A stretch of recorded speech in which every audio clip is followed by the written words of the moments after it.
Hello, everyone. My name is Todd Wall, and welcome to Communication Makeover, where we believe that intentional communication will lead to the breakthrough that you're looking for, both in your business and in your life. This problem we have today, we have the sweet Abby on, and we're talking about a problem that every single one of us recognize. And if you saw that last segment, you're going to recognize the things that she was talking about, and the pulse racing a little bit, and that you feel like you're just going faster, and you're missing the details that you normally catch over and over again. This feeling of professional overload, it sometimes it's from a boss that is overbearing. Sometimes it's from the idea of us getting into a new role and us just getting up to speed with it. Sometimes it's that internal drive within us.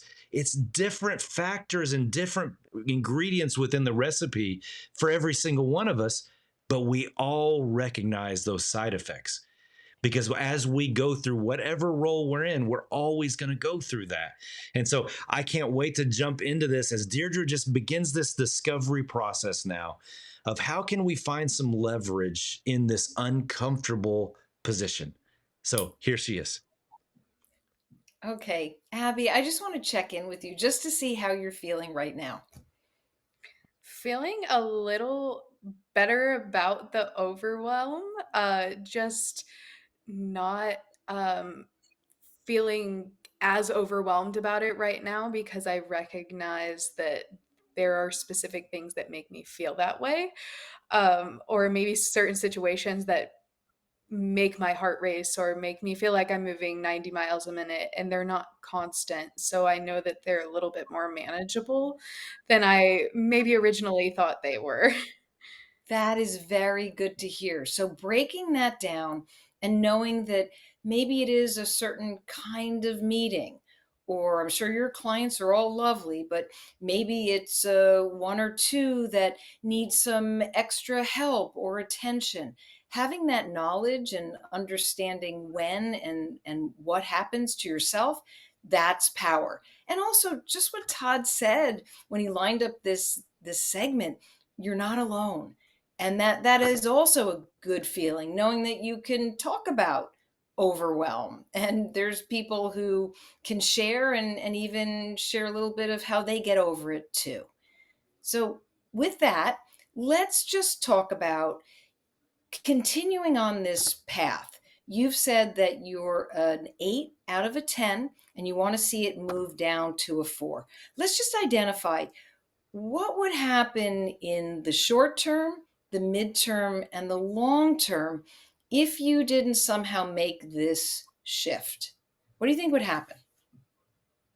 Short term, I think probably I'll just continue to feel a little bit too overwhelmed during the day and come home a little bit more drained than normal.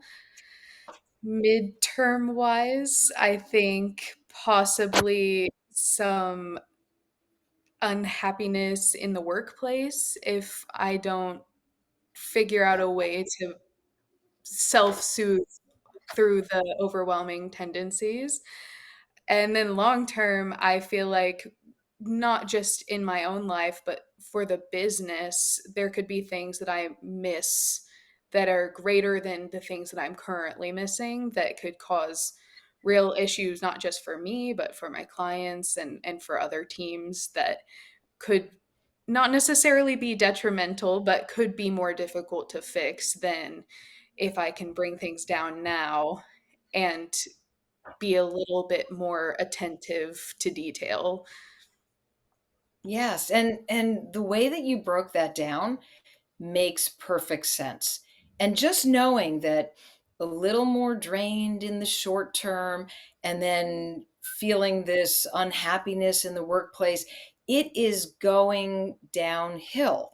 So, how, when you step back and you think about now you've been able to navigate or realize certain ways that you feel overwhelmed, think about the reaction that you have and then talk to me what could be.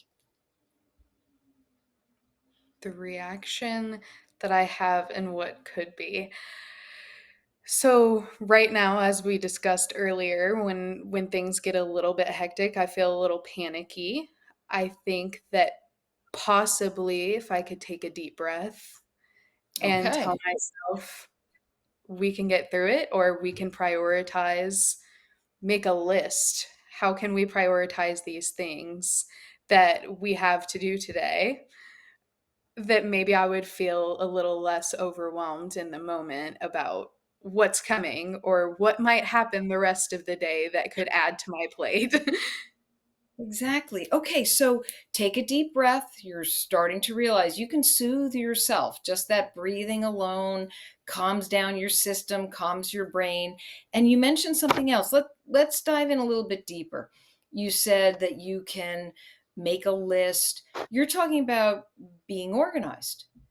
And is that something that you try to do all the time? Is that something that just falters a little bit when you get overwhelmed? Talk to me about being organized. I consider myself a very organized person. So when the overwhelm happens and I get a little disorganized, a little disheveled in the moment, I feel like the organization part of my brain goes out the window and leaves me to my own devices, which is not always great.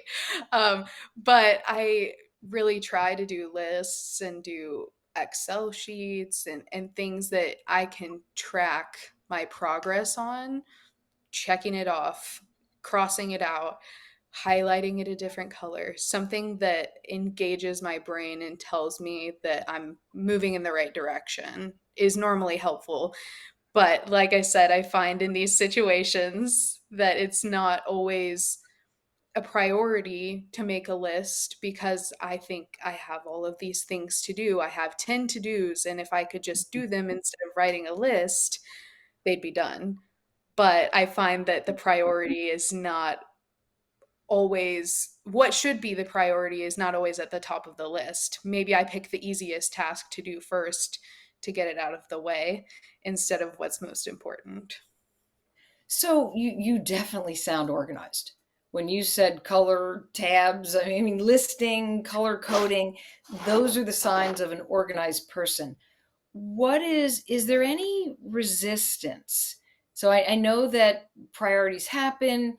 Maybe you said you go to the easiest one just to get it done. Is there any kind of resistance around, I feel the overwhelm coming and I'm just going to revert to this? I'll call it a habit. This is my go to. This is what I do. What kind of resistance are you feeling or do you have? I used to be a procrastinator when I was in high school and a little bit of my university experience. And I'm not ashamed to admit it because, much like the overwhelm, lots of people experience it. But I found myself in my junior, senior year of university really getting serious about being organized and staying on top of things. But before that, I might have done what we call doom scrolling to avoid things like doing my homework. um, I don't have that exact same reaction now because I can't doom scroll at my job, but I might find myself just clearing out my emails, separating them into folders, which is a type of organization, but maybe not the type I should have in that moment. Or maybe I just check one of the spreadsheets that my team is using to see is everything on my end in order as it stands right now, instead of tackling the task that's going to take me maybe 15 minutes, but feels a little daunting at the time. Okay, well, what's fascinating is that you're reverting to organization. And that's a good sign because that organization, even though you said it goes out the window or it's just not there, it actually is there. It's just making that shift and going to what you need to do to think less about the overwhelm and maybe a little reshaping of how you see the overwhelm so that your natural tendency to organize could kick in. And I'm going to ask you to just pause a moment. I'm going to go and bring Todd back in, and we'll be right back with you. Deirdre, I'm very intrigued. You're just beginning to really open up the cupboard, and she gave some clues there that I know you're going to get into this, but just between you and me, I'm really intrigued to hear more about. Like, I'm wondering what's really triggering the kind of the adrenaline of the moment.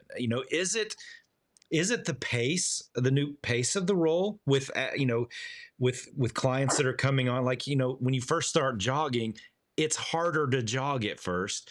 I'm wondering, is it something like that, or that clue that she gave there at the end of there was that time in my life when I was a procrastinator. Is there a fear thing, that all like you picked up on? That's what triggered her to become an organized person. But is there a fear thing that's triggering some sort of an internal dialogue that's actually causing the overwhelm? I'm just really curious. I'm enjoying the conversation at this stage. What are your thoughts? Well, I think we all have an internal dialogue, and Yeah. Abby is understanding what hers is. Just the fact that she reverts to organization is a very good sign. Very good The sign. pace, yes, the pace is probably more than what she's used to, Hmm. but she knows somewhere inside she has to realize that she can up her pace and still maintain. And Hmm. she needs to take her energy back and put it to where it needs to go. Yeah. So I think there's going to be some shifting and redirecting as we get tactical. I love it. All right, Deirdre, I can't wait. We're gonna toss it to the next segment. All right, everybody. This is I love as these new layers come out. It just adds more to me curiosity, and curiosity is power, and that's the power of coaching. The more curious we get, the more tactical we can actually get. So stick with us. We'll be right back.